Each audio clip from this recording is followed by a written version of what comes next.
ប្រិមិត្តបាទមិនដឹងថាមានគំនុំឬមួយក៏យ៉ាងណាទេបាទបងស្រីម្នាក់បាទតាមការបញ្ជាក់របស់គាត់ហ្នឹងគឺគាត់ទៅតែចេញពីក្លឹបផឹកស៊ីជាមួយមិត្តភ័ក្តិរួមដំណើរក្នុងកង់3ហ្នឹងចំនួន3នាក់សិតតែស្រីប្រិមិត្តមកដល់ទីតាំងកន្លែងកើតហេតុហ្នឹងគាត់ថាបាទត្រូវបានគេច្រានទម្លាក់ពីលើកង់3ហើយជាក់ស្ដែងបន្ទាប់ពីបងធ្លាក់នៅលើកង់3បែកក្បាលហូរឈាមហើយកង់3អត់ឈប់ទេប្រិមិត្តបាទព្យាយាមបន្ថែមលបឿនបាទអត់មូចេញទៅបាត់តែម្ដងពេលហ្នឹងមកពីណាមកពីក្លឹបមកពីក្លឹបណាចាអូនឯងជីកង់3ឬមួយក៏ជីអីខ្ញុំជីកង់3ជីកង់3ហើយគេធ្វើសកម្មភាពមិនអូនពេលហ្នឹងខ្ញុំមិនដឹងថាវាមានចេតនាឬមិនទេមានអារម្មណ៍ថាមានអ្នកច្រានខ្ញុំពីក្រោយច្រានធ្លាក់លើកង់3ចាអូនឯងជីកង់3ក្រោយហ្នឹងម៉ានអ្នកដូចជា3ជី3នាក់មកពីក្លឹបទាំង3នាក់ចាអូហើយច្រានអូនឯងធ្លាក់លើកង់3ហ្មងស្គាល់គ្នាហ៎3នាក់ហ្នឹងស្គាល់គ្នាមិត្តភក្តិទាំង3នាក់ហ្នឹងខ្ញុំស្គាល់បាក់ម៉ានខែដែរអូមានចំនួនអីមួយគេអូនណា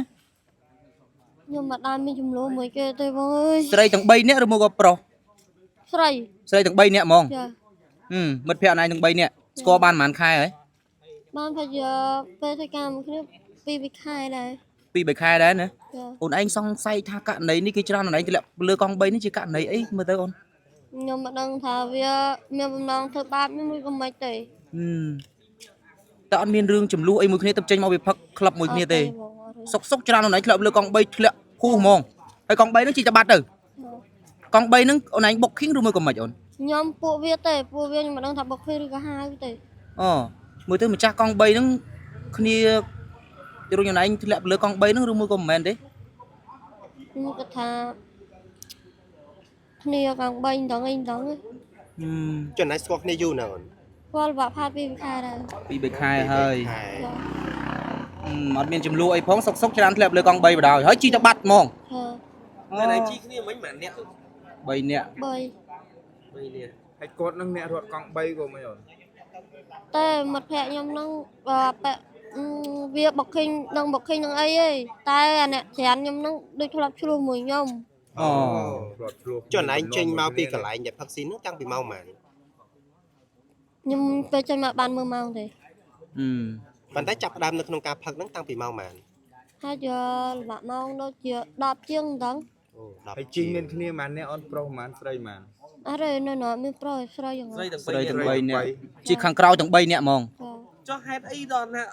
មិត្តភក្តិណៃច្រានណៃធ្លាក់ពីលើកង់3ឡើង3ក្បាលពូកង់3អត់ព្រមឈប់នៅតែបន្តបើកទៅមុខទៀតខ្ញុំមិនដឹងថាវាគម្រាមពូកង់3ឬក៏មិនទេពេលធ្លាក់ភ្លាមវាមានឈប់ទេហើយកង់3នោះជាយមមូបន្តទៅលឿនតែម្ដងទៅមើលហ្នឹងហើយទៅបាត់ហ្មងចា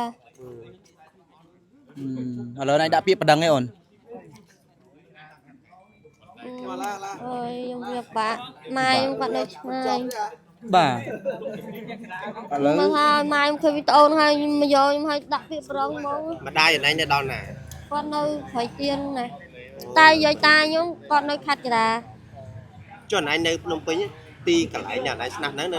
នៅព្រៃទៀនអញ្ចឹងមិញចេញមកគោលបំណងជីទៅផ្ទះណាចាចឹងនៅព្រៃទៀនណៃជិះមកពីណាមិញបានមកដល់ចំណុចប្រិមិត្តបាទប្អូនស្រីបាទតាមការបញ្ជាក់របស់គាត់ហ្នឹងគឺបាទគាត់ទៅតែចេញពីក្លឹបផឹកស៊ីជាមួយមិត្តភ័ក្តិមានគ្នា3នាក់ហ្នឹងណាប្រិមិត្តបាទមិនដឹងថាយ៉ាងម៉េចបាទមិត្តភ័ក្តិគាត់ហ្នឹងក៏ច្រានគាត់ធ្លាក់ទៅលើកង់3បណ្ដោយ3ក្បាលប្រិមិត្តបាទហើយបន្ទាប់ពីច្រានធ្លាក់ហើយអត់ឈប់ទេកង់3ហ្នឹងប្រិមិត្តបាទជីបាទបន្ថែមលឿនទៅបាត់តែម្ដងប្រិមិត្តហើយគាត់វិញគាត់ស្លាប់ម្ដងហ្នឹងទីខ្ញុំវិញមិនដឹងខ្លួនវិញស្លាប់ហ្មងយល់បាត់មាត់ឈើហ្មងជិះបងប្អូនសុំសួរមួយបងដែលឃើញហេតុការណ៍ហ្នឹងពេលដែលឃើញប្អូនស្រីធ្លាក់លើកង់3ម្ចាស់កង់3ដូចជាអ្នករួមដំណើរហ្នឹងអត់ព្យាយាមឈប់ជួយទេព្យាយាមបើកទៅមុខខ្ញុំតែម្ដងយល់ទៅយើងអត់ដឹងថាក្នុងកង់3ហ្នឹងម្នាក់ទេដឹងតែគាត់ធ្លាក់មកចំហៀងខាងនោះកង់3មកអញ្ចឹងទៅផ្លូវគាត់មកអញ្ចឹងអញ្ចឹងគឺធ្លាក់ខាងនោះធ្លាក់ខាងនោះយល់ទៅអត់ដឹងថាមនុស្សក្នុងកង់3ជិះមួយគាត់ម្នាក់ទេតែសំខាន់យើងដឹងថាហេតុអីក៏ធ្លាក់លើកង់3មនុស្សធ្លាក់មួយទាំងមូលមិនអត់ដឹងថាធ្លាក់ចឹងអត់មានជួយណាអត់ទេទៅកបួចទៅហ្មងមូលថែមហ្មងបាទមូលថែមដល់រេនោះដេត្រនោះផ្លូវនោះហើយបានប៊ូទៅទៀតហើយបើសុំទីបងមុននឹងធ្លាក់អត់មានលឺសំឡេងស្រែកអីណាអត់មានលឺស្រែកអីទេគឺលឺក្ដុកទៅម្ដងក្ដុកមកធ្លាក់ក្ដុកចឹងមកណាចាំមានន័យថាអត់មានលឺសូកម្មកោសលើកង់3ជជែកលឺបើលឺអត់មានលឺកម្មកោសលឺថាអត់មានបើកកលឺ បាទលើអាលើទ្វាងបាទទៅហ្មងទៅមកនេះលាក់មនុស្សហ្មងមកយល់ អត់មានឆ្លុះបកាយគ្នានៅក្នុងកង់3ណា អត់មានលឺស្នូយទេតែគាត់ថាដូច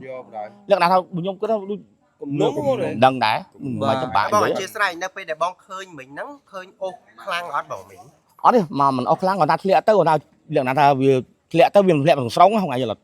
ដល់ពេលវាតាក់ទើជើងដល់ពេលហើយมันងូងទៀតมันផុតជើងបាត់ទៅអញ្ចឹងមនុស្សក៏ស្បាប៉ុណ្្នឹងទៅ បាទបង ក៏បែកបោកក្បាលបែកក្បាលហ្នឹងទៅ មុននឹងស្លាប់ បាត់មកជើងហ្មង អូ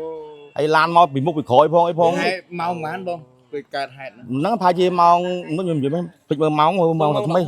បាទ11ជាងប្រហែល11 20នាទីអីហ្នឹងបាទ មុននឹងដែរទេមុន បាទមុនហ្នឹងបន្តិចហ្នឹងខ្ញុំទេតាក់តងទៅបងតាម យើងមិនដឹងថាក្នុងករណីនេះបាទជាក់ស្ដែងតើជាករណី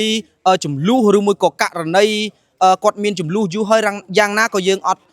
ច្បាស់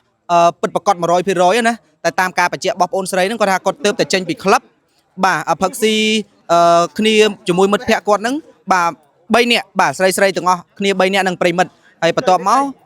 ក៏ហៅ pass app បាទជីចឹងទៅបាទមកដល់ទីតាំងកន្លែងកើតហេតុខាងលើនេះបាទគាត់ត្រូវបានគេច្រានបាទត្រូវបានគេច្រានទម្លាក់ពីលើកង់3បាទហើយជាក់ស្ដែងហ្នឹងយើងអីដែលជាចម្ងល់នេះប្រិមិត្តបាទបន្ទាប់ពីធ្លាក់ហើយដឹងថាមនុស្សធ្លាក់ហេតុអីបានកង់3បាទគាត់អត់ឈប់បាទជួយមើលជួយអីអ្នកបើកង់3ហ្នឹងណាតើគាត់ជាគ្នាអ្នកច្រានទម្លាក់ពីលើកង់3ហ្នឹងឬមួយក៏យ៉ាងណាបាទបើជាក់ស្ដែងអានេះតាមការមើលឃើញគួរតែធ្លាក់ហើយគួរតែចុះជួយមើលគ្នាអីចឹងទៅប៉ុន្តែអត់មើលទេបាទព្យាយាមបន្ថែមលបឿនឥឡូវនេះកម្លាំងសមត្ថកិច្ចលោកក៏មកដល់ទីតាំងកន្លែងកើតហេតុដើម្បីធ្វើការសាកសួរបងអូនស្រីដែលជាក់ស្ដែងបងអូនស្រីគឺបែកក្បាលបាទហូរឈាមឲ្យសន្លប់បាទនៅទីតាំងកន្លែងកើតហេតុតែម្ដងបាទយ៉ាងណាមិញយើងនឹងទុកតួនាទីនេះឲ្យកម្លាំងសមត្ថកិច្ចលោកធ្វើទៅតាមតួនាទីក៏ដូចជាធ្វើតាមជាក់ស្ដែងចោះប្រិមិត្តបាទឥឡូវនេះឡានពេទ្យក៏មកដល់ទីតាំងកន្លែងកើតហេតុផងដែរដោយសារតែបងអូនស្រីមានរបួសបាទធ្ងន់ធ្ងរ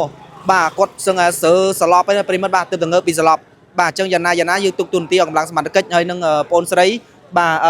ទៅសង្គ្រោះបឋមសិនចោះប្រិមិត្តបាទអរគុណសម្រាប់ការតាមដានទស្សនាព័ត៌មានពីខ្ញុំបាទធុនទៅសេចក្តីរាយការណ៍នៅតាំងកន្លែងកាត់ហេតុតែប៉ុណ្ណេះមានកន្លែងខុសទោសខ្វះខាតសូមប្រិមិត្តខន្តីអភ័យទោសដល់រូបខ្ញុំបាទផងសូមអរគុណសូមគោរពលា